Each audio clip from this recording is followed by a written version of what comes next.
Taubat itu adalah salah satu ibadah yang paling Allah suka dari seorang hamba. Allah itu suka banget sama orang yang bertaubat.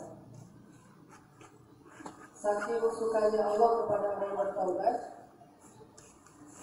Allah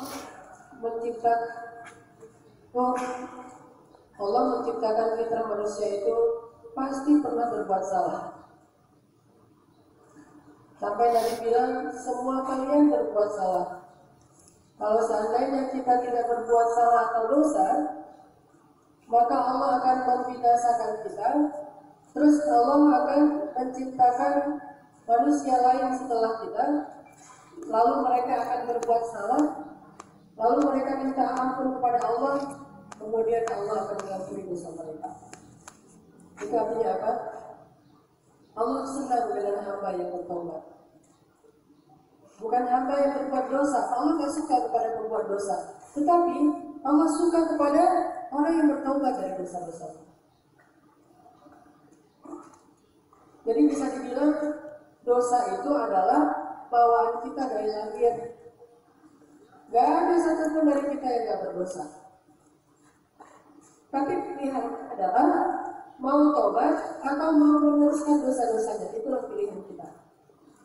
Kalau berbuat dosa, itu takdir kita. Bahkan dari sejak Allah menciptakan kakek kita Adam, nenek kita Hawa, dua-duanya tidak pernah melakukan kesalahan dan dosa. Itu takdir kita. Cuma pilihan kita adalah mau taubat atau menerusin dosa. Dan Allah Subhanahu wa Ta'ala menghargai hambanya bukan karena takdir, tapi karena pilihan hidupnya. Allah gak menghargai kita karena takdir kita jadi seorang cewek. Allah gak menghargai kita karena takdir kita jadi seorang cowok. Lahirnya udah kayak gitu. Enggak. Allah menghargai kita ketika kita memilih dengan takdir cewek itu untuk taat kepada Allah dengan fitrahnya, menutup aurat, menjadi istri yang solehah, berbakti kepada suami, menjaga kehormatan. Itu pilihan kita dan itu yang Allah hargai. Bukan cewek cowoknya. Bagi Allah cewek cowok karena salah itu. Allah nggak pernah mengatakan laki-laki lebih utama dari perempuan sehingga masuk surga duluan. Enggak. Toh kenyataannya orang yang terakhir kali masuk surga itu ternyata laki-laki.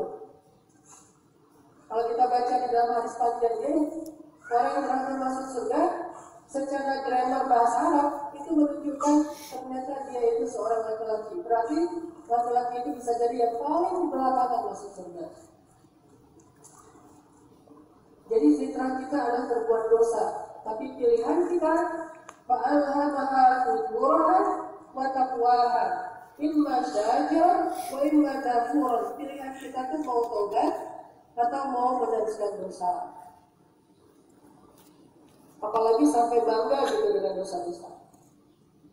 Sehingga Allah Subhanahu wa Ta'ala akan jatuh cinta bukan kepada hamba-hambanya yang menganggap dirinya suci, tetapi hamba-hambanya yang ingin mensucikan diri, ingin membersihkan diri. Yuhibbul mutahhirin, mutatahhirin. Allah itu cinta kepada hamba yang pengen membersihin dirinya, bukan hamba yang merasa bersih. Allah itu cinta banget dengan sifat taubat. Salah satu ibadah yang Allah paling suka dari kita itu taubat. Sampai Nabi ngasih kayak semacam ilustrasi gitu. Ilustrasi gimana Allah cinta banget kepada hamba yang bertaubat. Dan ini kayaknya hadisnya sering nih kita dengar. Ibaratnya seperti seorang laki-laki yang sedang melakukan perjalanan di tengah padang pasir. Terus tiba-tiba di tengah padang pasir dia kehilangan ontanya gitu. Ontanya pergi, hilang, lari, ngebawa bekal-bekal dia. Ada air, ada makanan, ada pakaian, segala macam dibawaannya sama ontanya. Udah gitu dia nyari-nyari di padang pasir, nyari-nyari ontanya, nggak nemu sampai akhirnya dia kehabisan tenaga, dehidrasi, kekurangan air, lemes, hampir pingsan. Dalam kondisi yang setengah sadar itu, tiba-tiba ontanya ada di sebelah dia. Hampir putus asa tuh. Hampir aja dia celaka di tengah padang pasir. Bayangin, orang yang hampir putus asa kayak gitu di tengah padang pasir, melihat kanan kiri depan belakang itu kayak kita melihat lautan yang gak ada ujungnya. Ini saya mau kemana nih? Kemana saya pergi? Sampai padang pasir, gak ada sama sekali oasis atau air. Tiba-tiba dalam kondisi kayak gitu, ontanya ada di sebelah. Tiba-tiba ontanya kembali ada di sebelahnya dengan bekal dia yang masih utuh, air, pakaian, makanan. Lalu dia bangkit, dia angkat tangannya, saking bahagianya dia bilang, ya Allah, Engkaulah hambaku dan akulah Tuhanmu. Dia ngomong kayak gitu kembali gara-gara saking senangnya, ya Allah, Engkaulah hambaku dan akulah Tuhanmu. Sesungguhnya kata Nabi, Allah lebih senang lagi daripada laki-laki ini terhadap hamba yang bertaubat. Jadi kayak kalau kita bilang astagfirullahaladzim, itu kayak kata kunci password untuk mendapatkan cinta Allah tuh. Jadi kalau kita bilang I love you Allah, bahasanya itu bukan I love you Allah, bukan astagfirullah. Terus Allah mengatakan, saya sudah menerima taubatmu, saya ampuni dosamu. Itu bahasa lainnya tuh I love you too. Dan Allah tuh gak pernah ngecewain kita. Kalau kita bilang astagfirullah, itu lebih manjur daripada semua doa. Jadi sebelum kita berdoa, banyak-banyak istighfar. Kalau saya ilustrasiin dengan kayak sosmed gitu ya, kita kirim kok tadi, kita WA, kita japri teman kita, gak kirim. Kalau kita japri Allah dengan istighfar, itu baru kita kirim, langsung contreng biru dan Allah langsung typing gitu. Udah lama-lama kan, udah balasnya. Allah gak saya udah istighfar setahun tapi belum diampuni dosanya. Gak kayak gitu Allah ke kita. Detik kita ngirim, karena Allah kan online terus ya. Gak ada cerita Allah disconnect, itu akan lagi habis kuota gitu, gak ada yang tahu. Kalau kita mungkin teman kita habis kuota, disconnect, HP-nya rusak, kesiram air aqua atau apalah. Atau mungkin dia lagi ngecas gitu. Kenapa kau gak dibaca aja? Lagi ngecas. Allah la ta'khudhuhu sinatun wala naum, kulla yaumin huwa fi sya'n. Allah itu gak pernah butuh charging. Allah itu gak pernah kehabisan baterai. Allah itu gak pernah kehabisan kuota. Allah itu online-nya kullu yaumin. Jadi setiap hari. Dan online-nya Allah itu responnya cepat banget. Gak kayak saya tuh, ada yang ngejapri 2 bulan baru kebalas. Ada yang nge-DM kan dibaca-baca. Kalau Allah saat detik itu kita kirim astagfirullahaladzim, detik itu juga Allah langsung typing, aku terima taubatmu wahai hambaku. Itu salah satu kata kunci yang Allah senang banget dari kita. Kita kirim apa aja, tidak ada yang lebih Allah sukai daripada kita kirim kalimat astagfirullahaladzim. Makanya teman-teman, kalau kita pengen ibadah yang banyak, salah satu alternatif ibadah yang banyak, ringan, tapi disukai Allah banget itu adalah bertaubat. Itulah kenapa Nabi dalam sehari itu taubat antara 70 sampai 100 kali. Taubat ya, bukan zikir istighfar biasa. Taubat beneran. Nanti kita coba dalamin. Taubat yang dipraktekin tadi itu kayak gimana? Istighfar itu ibadah yang disukai Allah banget. Sehingga Nabi sehari minimal beribadah dengan istighfar ini 70 sampai 100 kali setiap hari. Bahkan kadang Nabi Allah sukai daripada semua amalan-amalan sunnah. Kalau yang wajib oke. Tapi yang sunnah, Allah kadang lebih suka istighfar seorang hamba daripada tahajudnya. Allah lebih suka istighfar seorang hamba daripada Tuhannya. Allah lebih suka istighfar seorang hamba daripada sedekah sunnahnya. Istighfar seorang hamba daripada puasa Senin Kamisnya. Allah lebih suka istighfar seorang hamba daripada zikir-zikirnya yang lain. Sehingga kalau kita pengen ibadah yang banyak dan disukai Allah, banyak-banyak istighfar dan taubat. Allah sayang banget sama orang beristighfar. Detik dia beristighfar, detik itu juga dia jadi kekasih Allah. Dan dia bilang astagfirullahaladzim, detik itu juga dia jadi kekasih Allah Subhanahu wa ta'ala. Gampang kan jadi kekasih Allah? Gampang mana dengan jadi kekasih Dia? Ada yang pernah putus cinta diputusin? Gimana? Salah dikit langsung diputusin. Allah nggak kayak gitu. Ketika Allah udah sayang sama kita, terus kita salah, Allah nggak langsung putusin. Allah nggak kirim kita jalan sendiri-sendiri aja ya. Allah nggak kayak gitu. Ada yang lebih berat loh daripada jalan sendiri-sendiri. Dia bilang, kita adik kakak aja ya. Itu paling berat loh. Kalau bahasa rumah, lo gue, Allah tuh gak gampang kalau duainin kita. Dikit salah, duainin, dikit salah, udah kita putus saja. Dikit salah, di-block nomor kita, ya. Kan kalau nomor kita ke orang Enggak dari awal sih. blok ya. Bagi. Kenapa saya kirim contohnya tinggal satu, ternyata di-block. Kenapa saya request masuk ke akun Instagram dia nggak diterima-terima aja di log itu? Itu manusia, itu Allah tuh nggak sama sekali nggak dipersulit. Yuridullahu bikumul yusra wala yuridu bikumul usra. Allah tuh pengen banget memudahin kalian. Kita dosanya memenuhi langit dan bumi. Sekali kita bilang astagfirullahaladzim, detik itu juga habis semua dosa kita. Terus ngapain kok kita harus banyak-banyak istighfar kalau satu kali juga cukup? Karena kita sering kali berulang kesalahan yang sama. Istighfar kita sekali doang itu cukup untuk semua dosa kita dari sejak kita lahir atau sejak kita balik sampai sekarang.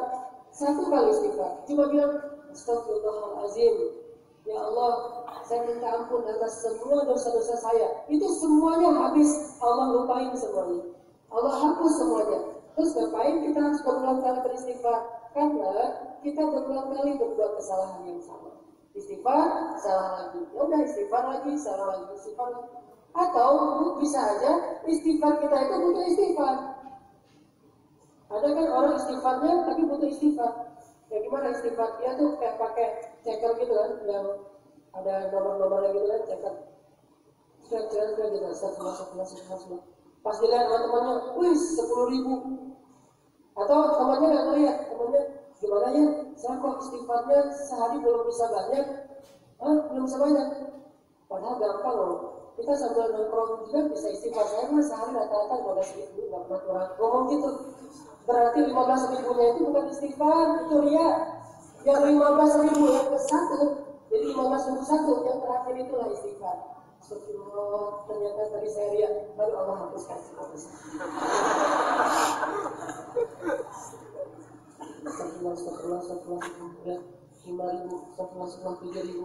Teman kita sama-sama pakai checker, baru 200. Itu aja.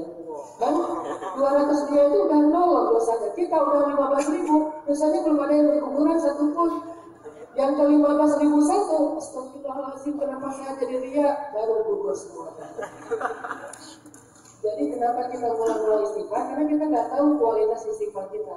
Seandainya istighfar kita itu benar-benar dari hati, kita kirimnya itu benar-benar dengan kesadaran, satu kali istighfar kita itu sudah cukup untuk menghapus semua dosa. Dan kita langsung berubah status dari hamba biasa jadi kekasih Allah.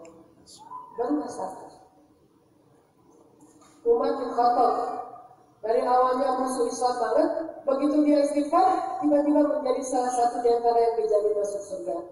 Khalid bin Walid juga kayak gitu. Banyak nama-nama lain dari sahabat. Allah tuh gak melihat dosa kita. Allah melihat apa yang kita lakuin setelah kita berdosa. Masih sombong atau nyesel? Kalau sombong, Allah marah banget. Orang udah dosa sombong gitu. Tapi kalau nyesel, Allah tahu emang maunya apa ya kayak gitu. Salah lagi istighfar, tapi yang jujur dan serius. Jadi poin pertama teman-teman, pesan moralnya adalah yuk kita perbanyak ibadah taubat. Jadi jangan anggap taubat itu hanya sekedar hanya sekedar kalimat biasa istighfar, astagfirullahaladzim. Tapi taubat itu adalah ibadah kesukaannya Allah Subhanahu wa Jadi kalau ada cewek misalnya, dia senang dengan kalimat-kalimat pujian dari suaminya, dari seorang laki-laki yang memuji dia, menombal ke dia, dia senang tuh. Allah itu senang banget dengan kalimat selain pujian adalah kalimat istighfar. Kan suka ada cowok nanya ke istrinya, ayah kamu tukang las ya? Kok tahu gitu kan? Oh benar? Enggak sih. Jadi ngobrol gitu, bukan dari ngobrol jalan misalnya atau lagi makan. Kalau di rumah itu kan orang yang udah nikah, salah satu nih, mungkin teman-teman udah tahu lah.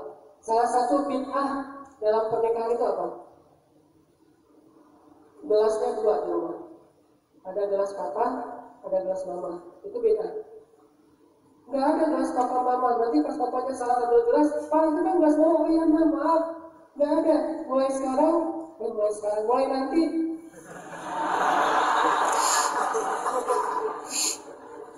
Saya susah sekarang. Mulai nanti. Kalau kalian udah pada nikah, di rumah kalian itu nggak boleh ada dua gelas, hanya ada satu gelas. Nggak ada gelas papa, gelas mama. Yang ada adalah gelas kita.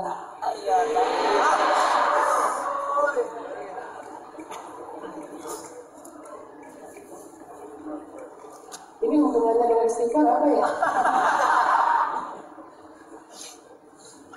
Jadi kalau seorang laki-laki itu memuji pasangannya, terus pasangannya berbunga-bunga gitu, ternyata kalimat itu yang Allah paling suka dari seorang hamba bukan cuma pujian. Allah lebih suka lagi kalau kita bilang astagfirullahaladzim. Kan kita senang banget sama orang kalau dia salah, dia bilang maaf ya, gua salah gitu.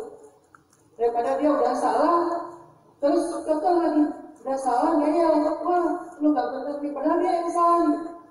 Allah paling nggak suka kepada hamba kayak gitu. Udah jelas-jelas salah, ya merasa paling benar. Allah suka banget, walaupun banyak salah, tapi dia ngaku, dia bilang astagfirullahaladzim. Sama kayak kita ke teman kita, ke keluarga kita. Kalau dia salah, dia tinggal bilang, maaf ya, gue salah. Insya Allah gue bakal diulangin. Itu kita akan respect banget. Jadi pertama, poinnya teman-teman, bulan Ramadan nanti, coba kita belajar ibadah yang paling Allah suka, yaitu taubat. Dan hukumnya taubat adalah wajib, karena itu perintah Allah. Tunggu di Allah. Itu yang pertama.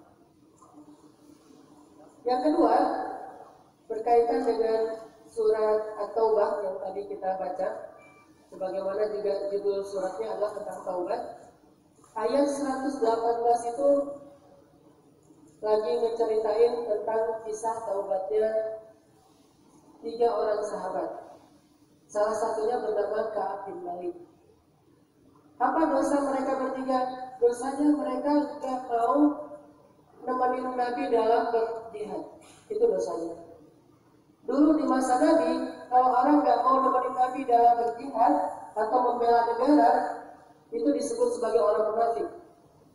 Dia ngakunya Muslim, tapi nggak mau bela agama. Dia ngakunya Muslim, tapi nggak mau negatin syariat. Dia ngakunya Muslim, tapi nggak setia sama Nabi. Dia ngakunya Muslim, tapi dia tidak pernah melindungi atau membela Rasulullah SAW. Berarti digolongkan dengan golongan orang munafik dulu. Nah, Ka'ab bin Malik pernah diajak sama Nabi untuk berjihad. Kalau nggak salah waktu itu perang Tabuk. Perang Tabuk ini dikenal juga dengan istilah Sa'atul Usrah, perang yang sulit.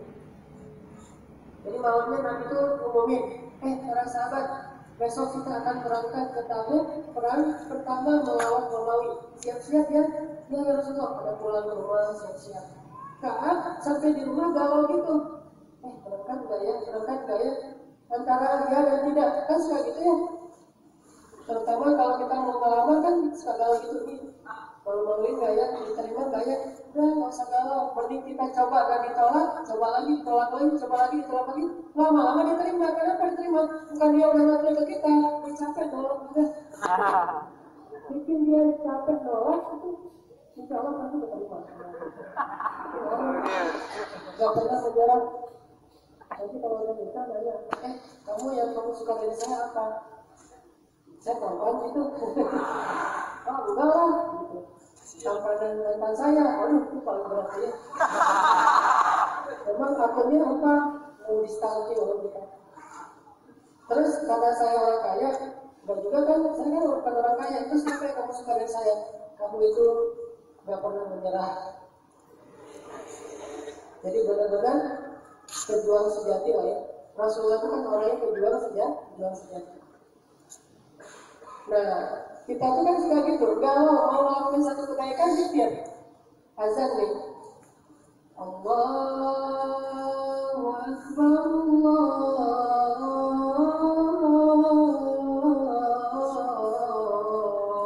Allahu Akbar.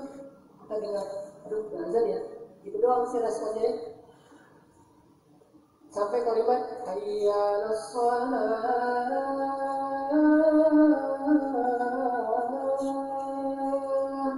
Dikit lagi nih tanggung nih.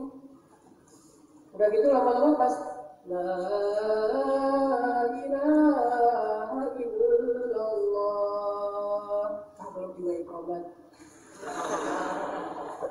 Pas sudah iqamat, tanggung pasti sampai sana udah selesai di sholat dan di rumah aja, gitu kan?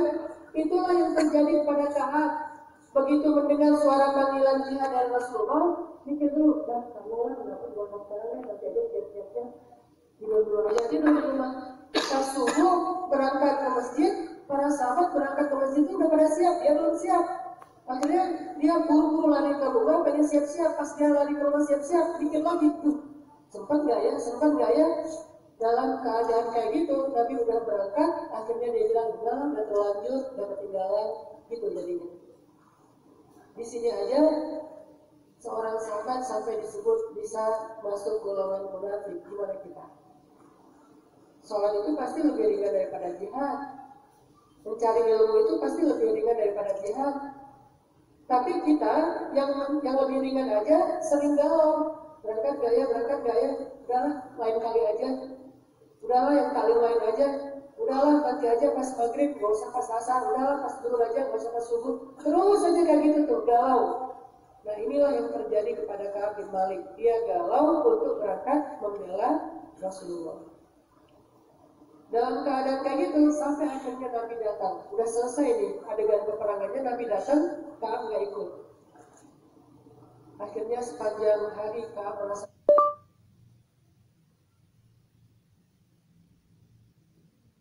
jika Anda baru saja mengatakan sesuatu, saya tidak mendengarnya. Enggak enak sama Allah dan Rasul. Saya pasti buat salah besar nih. Ini saya dosa banget nih. Astagfirullah, gimana dong? Datanglah dia kepada Rasulullah. Misal banget tuh. Datang pengen ngakuin kesalahan. Nah di sini poin pertama teman-teman dalam taubat atau hijrah. Kalau kita pengen taubatan nasuha, awali dulu dengan penyesalan. Kalau kita nggak nyesalin dosa-dosa kita yang masa lalu, kita nggak bisa dapat taubatan itu. Taubat yang benar-benarnya itu adalah at-taubah hiya nadam, wa nadam huwa taubah, kata ulama. Taubat itu nyesal itu taubat. Apa ciri orang yang nyesal? Dia mau lupain masa lalunya. Jadi kalau masih ngepoin IG mantan, berarti belum nyesal. Masih kepoin, masih penasaran, dia sekarang lagi apa ya? Nyari namanya, nggak ada. Nyari kue kesukaan dia, nggak ada. Nyari lagu kesukaan dia sampai nemu. Berjihad dalam mencari IG mantan. Itu benar-benar kepo banget lah ya, kepo stadium 4 aja. Pas sudah semalaman nyari, nemu melihat ternyata postingannya apa? Postingan pertama di atas pelaminan. Wah, dia lagi foto di atas pelaminan dalam acara pernikahan kakaknya. Nah, jadi dia lihat teman-teman doang belum nikah. Oh, itu bukan dia, alhamdulillah, gitu. Terus melihat foto-foto lama masih disimpan di dalam album atau di handphone atau di eksternal hard disk gitu, cari sekali. Oh, ini ada nih foto-foto lama. Kalau kayak gitu berarti kita belum nyesal dengan masa lalu kita yang mungkin belum baik. Dan kalau belum nyesal berarti belum taubatan nasuha. Kalau benar-benar nyesel, dihilangkan semua jejak masa lalu. Foto-foto yang album tadi dikubur aja, terus pakai nisan permanen biar kita kalau kangen bisa balik lagi ke situ. Mau kemana? Ziarah masa lalu.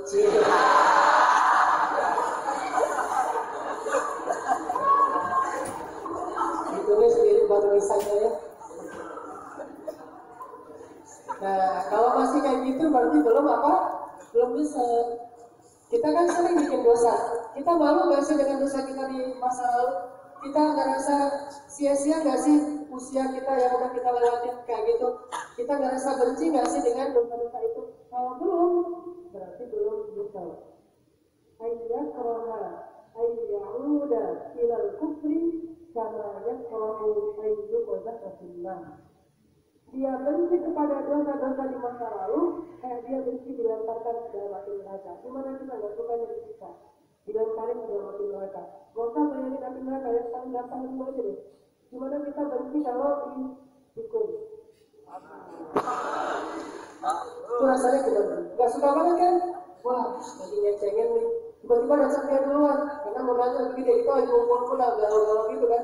Dia datang langsung jadi. Nah, kalau kita bisa benci masa lalu kita, dosa-dosa kita kayak kita benci terhadap hal-hal yang kita nggak suka, berarti kita udah punya satu modal buat taubat, yaitu modal nyesal. Ayyakaraha ayyauda ilal kufri kama yakrahu ayyuqadha fillah. Benci kepada dosa-dosa di masa lalu kayak kita benci terhadap hal-hal yang gak enak dalam hidup kita. Kalau perlu malah kayak kita benci kepada api neraka. Kalau bisa nyesel. Itulah yang terjadi kepada Ka'ab bin Malik. Sedih dan nyesel banget udah ngelakuin kesalahan. Gitu juga dengan Musa. Musa itu nyesel loh ngelakuin kesalahan. Tahu gak kesalahan Musa yang pertama apa? Ngedorong orang gak sengaja mati. Kan ada dua orang cowok nih lagi berantem nih. Gak tau mungkin mobilnya keserempet atau apa lah pokoknya. Mobil dulu mereknya Honda, makanya keserempet. Marah tuh nih, bikin macet aja. Berantem, datang Musa, gak usah berantem di jalan, diiring aja gitu. Gak usah berantem, didorong nih. Gak sengaja ngedorong, mati tuh orang. Saking kuatnya Musa. Musa itu kan orang yang nabi yang terkenal paling kuat. Pokoknya bisa dibilang jawarannya para nabi lah. Kalau kita mungkin ada jawara Bekasi, jawara Palembang, jawara mana-mana gitu kan. Oh berani sama gua nih, lihat nih gitu kan. Ini jawarannya para nabi nih. Dorong orang gak sengaja mati. Terus Musa nyesal. Dalam perjalanan dia lari ke Madian itu kalau sekarang tuh kayak Yordania gitu. Lari ke Yordania sepanjang jalan, dia minta ampun kepada Allah. Ya Allah, saya tuh gak sengaja banget. Ini bukan kerjaan saya, Allah ini kerjaan setan. Saya mah nggak berniat membunuh dia, cuma dorong dikit. Tapi dia mati. Mungkin dia kurang olahraga kali. Dia aja nggak senang yang Allah buat saya. Diajak lari, baru lari 100 meter udah jantungan meninggalkan. Nah, bukan salah saya, yang terus saja minta ampun sama Allah. Itu Musa. Begitu juga dengan Ka'ab bin Malik. Nabi Adam, coba lihat ayat-ayat di Al-Baqarah di mana disebut Nabi Adam. Fatalaqa Adam min rabbih kalimat. Adam itu banyak sekali nyebut kalimat-kalimat penyesalan. Ya Allah, maafkan saya, nyesel banget dengan masa lalunya. Gak mau sama sekali ngebanggain masa lalu. Kalau ada yang masih nyebut-nyebut dan ngebanggain dosa-dosa di masa lalu, berarti dia belum menyesal. Tahu nggak dosa apa yang belum saya lakuin? Semua udah saya lakuin. Saya itu udah pernah ini semua disebut, tapi itu dulu tetap aja berarti dia masih bangga. Ya, misalnya dia dulu masih suka gaya-gayaan dengan melukis tubuh gitu kan. Dia bikin ada di sini mah kupu-kupu misalnya. Ada yang bikin tato kupu-kupu, terus di sini kura-kura, masih tato, apalah pokoknya gitu. Nah, kalau dia nyesal udah ngelakuin kesalahan itu karena tato itu kan salah satu penghalang masuk surga kalau dia nggak tobat. Kalau di dalam hadis tentang 70.000 orang yang masuk surga tanpa hisab, tanpa azab itu, salah satunya wala yakfurun. Di antara 4 syarat yang masuk surga tanpa hisab, wala wala yakun, la yakun wala yastakun wala yakun wa ala rabbihim yatawakkalun. Dia nggak pernah ke dukun, apalagi jadi dukun. Dia juga nggak pernah menyetrika tubuhnya, maksudnya bikin tato, bikin gambar-gambar gitu melukis tubuh. Kalau dulu orang tatoan itu buat sihir, jadi tatoan dulu itu mantra, di gambar, ditulis di tubuhnya. Kalau sekarang mungkin belum bersemi gitu. Kalau dia masih nunjukin tatonya walaupun katanya udah hijrah, berarti belum bisa. Kalau bisa disembunyiin, kenapa sih kamu pakai bajunya panjang terus? Dia sendiri aja. Padahal kalau dibuka, kelihatan tuh tatoan itu kayak manusia gitu. Sebelah sini itu tato saya terpati. Sebelah sini lagi tuh mungkin kayak tato apa gitu, ular atau apa lagi. Ya tuh pakai baju tebal, pakai baju tuh panjang-panjang terus. Berarti dia udah punya satu modal, yaitu dia bisa. Coba perhatiin misalnya dari Yunus di dalam pertikaian gimana. Subhanaka inni kuntu minadh dhalimin. Nangis dalam pertikaian. Nangis terus kalau ingat dosa. Umar tuh kayak gitu, kalau Umar udah sholat terus ingat dosa, tuh lututnya bergetar loh. Umar yang dengan orang lain itu kalau jalan nggak sengaja nengok orang kecil, Umar kuat banget. Bayangin nggak usah manusia, gimana kan sama Umar. Jadi kalau Umar lewat satu jalan, jin lewat jalan itu nyium aroma tubuhnya Umar, ini kayak parfumnya Umar. Dan kita terjalan aja takut daripada nanti ada orang Umar depan. Kan Umar, kalau Umar udah lewat perempatan itu, dia nggak mau lagi pakai perempatan itu, mungkin dia pakai jalan lingkar luar. Umar misalnya lewat, mungkin sekitar 3 hari itu jalan saya lihat. Seandainya Umar ada di zaman kita, kalau kita mau bikin rumah atau beli rumah itu, undang Umar lewat depan rumah kita, itu 3 hari kemudian itu sekarang rumah kita nggak ada jin. Atau kita bisa tahunya ada jin atau enggak dengan mendengar suara suara anjing. Ada dua kalau pengen tahu ada jin atau enggak, anjing dan keledai. Kalau di Indonesia nggak terkenal keledai, soalnya nggak keledai. Kalau di Indonesia dulu saya sih pernah tinggal di sebuah rumah, di bawahnya itu kandang keledai. Saya tinggal di atasnya, kayak di kampung gitu. Kalau udah bunyi keledai yang panjang terus-terusan, kan sebenarnya berapa ya? Tahu dia. Dan kalau udah dengar suara keledai, ini kalau terus-terusan lagi kita tahu juga, kita lagi Allah. Suaranya mungkin kencang, dan tahu lagi. Ternyata nggak berhenti. Lama-lama kan kata ganggu, saya pergi dia berhenti. Saya jadi heran gitu, ini setannya siapa ya? Saya tahu dia nggak berhenti, saya pergi berhenti dia. Wah, pas setan mana yang dia gitu ya? Atau mungkin saya banyak dosa. Bayangin Nabi Yunus tuh beristighfar sepanjang malam dan siang selama beberapa hari bulan berikan sampai lemes, sampai beliau tuh hampir wafat, sampai meninggal dunia karena tidak makan, tidak minum, hanya istighfar aja di dalam pernikahan. Coba, itu penyesalan. Umar juga kayak gitu, kalau udah sholat, Bismillahirrahmanirrahim. Faman ya'mal mithqala dzarratin khairan yarah. وَمَنْ يَعْمَلْ مِثْقَالَ ذَرَّةٍ شَرًّا يَرَهُ. Siapa yang berbuat dosa walaupun sekecil zarrah, nanti akan kecil untuk Allah. Satu dosa tuh sidangnya bisa sampai 30 kali. Di dunia aja satu kesalahan sidangnya berpuluh-puluh kali kan. Udah divonis nanti banding lagi, nggak akan selesai kan ya. Apalagi di akhirat. Akhirnya Umar baca ayat itu doang, maksudnya bergetar, kuat, akhirnya tersungkur. Kamu sujjadan wa bukiya, tersungkur, sujud, nangis panjang malam. Itu baru benar-benar menyesal. Kalau udah kayak gitu, tuh jadi pikirannya udah nggak sehat. Taubatnya udah benar. Apakah kita kayak gitu? Atau kita ngerasa udahlah, astagfirullahaladzim. Jadi kayak orang bikin kesalahan besar, tapi minta maafnya itu nggak serius gitu. Ya maaf, udah gitu dong. Kamu tuh udah lama di dalam.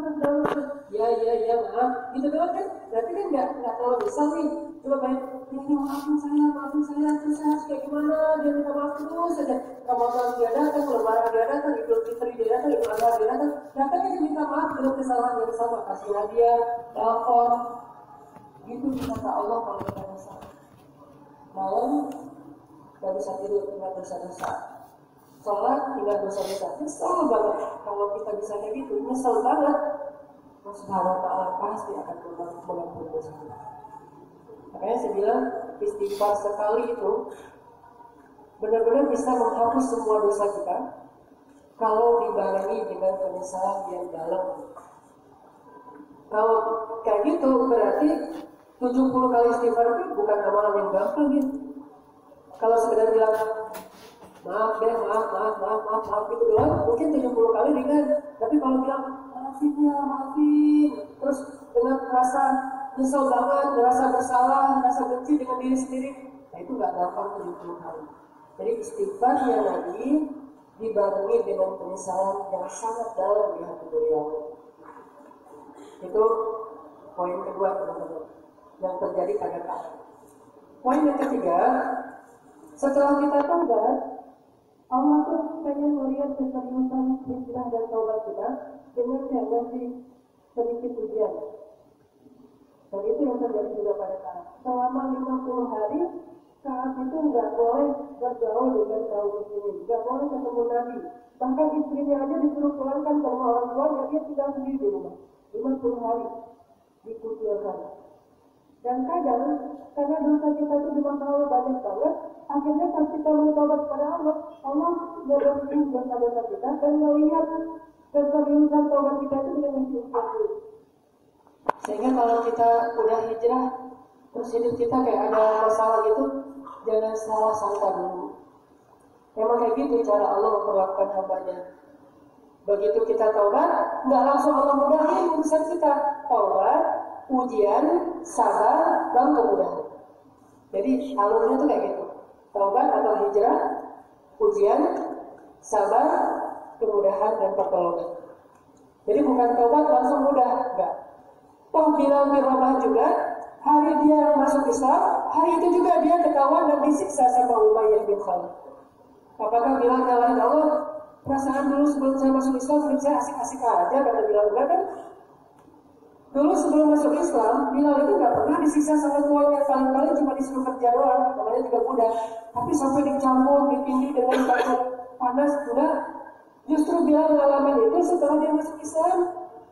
Kenapa harus kayak gitu? Kata Bilal, memang kayak gitu cara Allah melihat keseriusan dan kejujuran iman seorang hamba. Ada di awal surat Al-Ankabut. Kalau teman-teman mau ngecek nanti di rumah, buka ya, satu lembar pertama dari surat Al-Ankabut atau surat ke-29. Di situ dijelasin, apakah kalian pikir Allah akan ngebiarin aja kalian bilang kami beriman, kami bertaubat, kami hijrah, terus Allah nggak akan uji? Diuji dulu sama Allah. Berapa lama diuji? Allah yang lebih tahu. Kita mah sabar aja menjalani ujian. Kayak kita ada yang keluar dari satu kerjaan yang katanya kerjaan itu nggak halal, ya keluar. Pensiun dini atau keluar pokoknya kadang-kadang keluar dia nggak punya kerjaan tetap, mulai dia nyari-nyari bikin usaha-usaha yang masih kecil itu merintis dan banyak ujian dalam merintis usaha baru. Itu memang tabiat dari perjalanan hijrah dan taubat. Gak usah putus asa, gak usah khawatir, itu pasti akan melewat kalau kita sabar. Tapi kalau kita pas diuji oleh Allah dulu, berarti kita berkhawatir. Udah jalan, ya kita diuji setahun, pas sudah genap setahun, akhirnya kita ngeluh. Duh, tahun ini saya mending kayak dulu lagi aja deh. Allah tuh nggak fair. Saya udah taubat, malah Allah kasih saya masalah nih. Sementara teman-teman saya yang belum taubat, hidupnya asik-asik aja. Kalau kita ngeluh kayak gitu, berarti kita mulai lagi start dari awal. Padahal mungkin tadi sehari lagi kita udah dapat pertolongan, tapi gara-gara kita ngeluh, mulai lagi dari nol. Terus saja kuatin kesabaran kita. Itu alur dari perjalanan hijrah. Itu poin ke-4. Diuji dulu, dites sama Allah SWT. Emangnya Allah doang kayak gitu? Enggak. Kita pun kayak gitu sama orang lain. Kalau kita pengen melihat teman kita itu teman sejati, sahabat sejati, pasti kita akan melihat dulu pengorbanannya, kesetiaannya. Kita tahu itu dari perjalanan hidup kita bareng dengan dia. Kalau kita lagi main, kita lagi ada kesusahan, kita lagi musafir bareng, nggak akan ujung-ujung hari ini kenal, hari ini jadi sahabat sejati enggak. Begitu juga dengan Allah. Apakah Allah nggak tahu isi hati kita? Tahu, tapi Allah tidak melihat bukti nyata dari keseriusan kita untuk berhijrah. Buktiin dulu di hadapan Allah. Ya Allah, saya serius nih mau berhijrah. Ya Allah, saya serius nih mau taubat. Kata Allah, ya udah buktiin. Siap ya Allah, saya buktiin. Allah kasih ujian, gak apa-apa. Kalau dosa saya lebih banyak daripada ujian ini. Kalau nikmat Allah selama ini lebih berlimpah daripada masalah ini. Berapa tidur? Berapa lama? Allah a'lam. Bukan kita yang menentukan waktunya. Kita hanya memilih sabar atau mengeluh. Kayak Nabi Ayub dikasih nikmat 17 tahun, dikasih ujian 16 tahun, istrinya mengeluh. Kata Nabi Ayub, udah berapa lama kita hidup nikmat? 17 tahun. Berapa lama saya diuji? 16 tahun. Tapi masih ada 1 tahun lagi. Nggak mau Nabi Ayub mengeluh. Pas sudah lengkap 1 tahun lagi, 17 tahun, baru Allah berikan pertolongan. Allah kembalikan semua harta Nabi Ayub 10 kali lipat. Fisiknya muda lagi. Yang tadi Nabi Ayub usianya sudah sekitar 80 tahun. Habis mandi, keluar dari kamar mandi, tiba-tiba Nabi Ayub jadi muda lagi kayak agak 30 tahun. By the way, tahu nggak usia penduduk surga berapa? Usia penduduk surga itu antara 30 sampai 40 tahun. Jadi yang belum 30 tahun masih kurang nih syarat masuk surga. Dan udah 40 tahun kelebihan nih. Pokoknya penduduk surga itu antara 30 sampai 40 tahun. Nabi Ayub itu pas habis mandi bersih-bersih keluar dari kamar mandi muda lagi. Kalau kita mungkin pas habis keluar dari kamar mandi udah segala macam sabun, probiotik segala macam, paling mudanya sekitar 1 jam yang lalu ya. Kan kita suka kalau udah treatment itu jadi lebih muda dikit kan, 1 jam yang lalu lebih muda. Sebelum kita lelah, keringetan, tadi kan segar tuh, kemudian kita lelah, mungkin 6 jam lah. Nabi Ayub mudanya itu 30 sampai 50 tahun diskon. Tapi setelah bersabar, itu juga dengan Ka'ab bin Malik. 50 hari dia dikucilkan, dia sabar, dia nggak boleh ngobrol sama siapa-siapa, dia nggak boleh telepon siapapun, telepon pasti di-reject. Dia tadi WA pasti di-blok, nggak boleh ada yang bergaul dengan Ka'ab bin Malik sama sekali. Benar-benar di-blok di antara kaum muslimin. Setelah 50 malam, akhirnya Allah terima taubat Ka'ab. Jadi poin keempat, kalau kita pengen serius berhijrah, lewatin dulu ujian. Salah satu ujiannya dia bentar lagi adalah ujian lapar, ujian dengan berpuasa. Mudah-mudahan kalau kita kuat menghadapi ujian-ujian selama bulan Ramadan, jaga lisan, jaga mata, jaga telinga, nanti pas Idul Fitri Allah menyebut taubat kita itu udah nasuha, dikasih sertifikat golden ticket gitu. Dan yang terakhir, tips kalau kita pengen taubatnya nasuha ada di ayat 119. Ya ayyuhalladzina amanu taqullaha wa kunu ma'as-shadiqin. Wahai orang-orang yang beriman, bertakwalah kalian kepada Allah dan sertailah orang-orang yang saleh. Jadi kalau kita ingin bertobat dengan taubat nasuha, carilah komunitas, carilah geng baru selain geng lama. Kita mungkin nggak perlu ninggalin geng lama kita, karena bisa jadi mereka jadi ladang dakwah kita gitu kan. Cuman kita harus nemuin lagi nih geng baru. Geng baru tuh buat apa? Yang jagain iman kita. Al-mar'u ala dini khalili. Seseorang itu tergantung temannya. Kalau dia berteman dengan penjual minyak wangi, dia pasti akan ke bawah harumnya. Kalau dia temenan sama tanda besi, dia juga pasti akan kekibatan bunga apinya. Kita tuh tergantung teman kita. Cari teman-teman yang rajin tilawah, yang rajin taklim, yang rajin ke masjid. Kita gaul sama mereka. Gaul itu bukan gaul sekedar basa-basi ya, sampai jadi sahabatan sama mereka. Sampai mereka itu sayang banget sama kita. Kalau perlu cari seorang ustaz, ulama, orang solih, yang kita lihat dia itu solih lebih solih daripada kita, terus kita rapetin tuh orang. Kudu masa bikin, tumbuhlah bersama dia. Jangan jauh dari mereka. para sahabat nggak mau jauh dari Rasul. Rasul kemana mereka pada datang.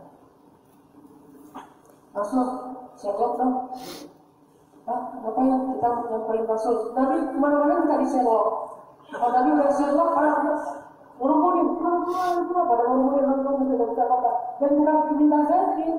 Rasul mau selfie nggak? Enggak. Ya Rasulullah, bisa nasihat. Yuk pada Rasulullah. Sampai ada sahabat saking pengennya bareng dengan Rasulullah di akhirat, sampai dia bilang gini, ya Rasulullah, dia lagi nangis gitu. Gimana ya saya nanti? Apa? Kalau di dunia saya kangen sama Rasul, saya bisa ketemu sama Rasul.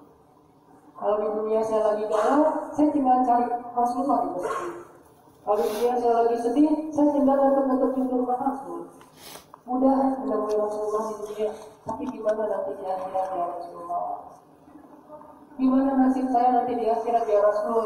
Kalau Rasulullah itu udah pasti masuk surga, surga Rasulullah itu tinggi, di dekat arsy Allah, dan saya belum tentu masuk surga juga. Kalau aku masuk surga, mungkin surga saya itu bawah banget, jauh dari surga Rasul. Terus kalau saya kangen gimana ya Rasul? Sedangkan jarak satu surga dengan surga yang lain bisa 500 tahun. Kalau saya kangen gimana ya Rasulullah? Nangisnya serius lagi. Nabi mengatakan, seseorang itu akan bersama dengan orang yang dia cintai dunia dan akhirat. Beneran ya Rasulullah? Benar. Turun ayat di surat An-Nisa. Siapa yang taat kepada Allah dan Rasul, nanti dia di akhirat akan bersama dengan Rasulullah, para siddiqin, syuhada dan sholihin. Langsung dia takbir Allah, Akbar, senang gitu.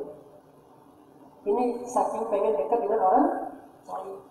Sekarang kita cari orang salih itu. Orang salih nggak harus selalu orang suci. Nggak ada kan orang suci. Orang salih juga bisa bikin salah. Teman kita yang lebih salih dari kita, kadang bisa aja bikin salah. Tapi bukan berarti kita tidak perlu belajar dari dia. Karena kalau kita cari orang suci, pasti kita akan putus asa, gak bakal ketemu. Kalau Rasulullah juga melakukan kekeliruan walaupun bukan dosa. Betapa banyak ayat di Al-Quran yang menegur Rasulullah karena Rasulullah keliru. Termasuk sholatnya keliru. Pernah Nabi sholat keliru. Kenapa? Lupa. Jadi sholat 4 rakaat jadi 2 rakaat salah. Coba bayangin, 2 rakaat salah. Sahabat bingung, nanya ke Rasul, ya Rasulullah, kita tuh lagi mengkasar sholat gitu. Kata Rasul, enggak. Tapi kita tadi sholatnya 2 rakaat ya Rasul. Benar. Akhirnya Nabi berdiri lagi 2 rakaat, melanjutin dan sujud sahwi. Beres kan? Gak ada tuh sahabat yang ngomong di belakang, katanya Rasul, tapi sholatnya khusyuk. Kayak kita lagi jadi makmum seorang ustaz gitu. Katanya ustaz tapi sholat kok gak khusyuk. Ya namanya manusia, bisa aja dia lupa. Saya bahkan pernah tuh sholat di Jeddah, imamnya lupa. Yang harusnya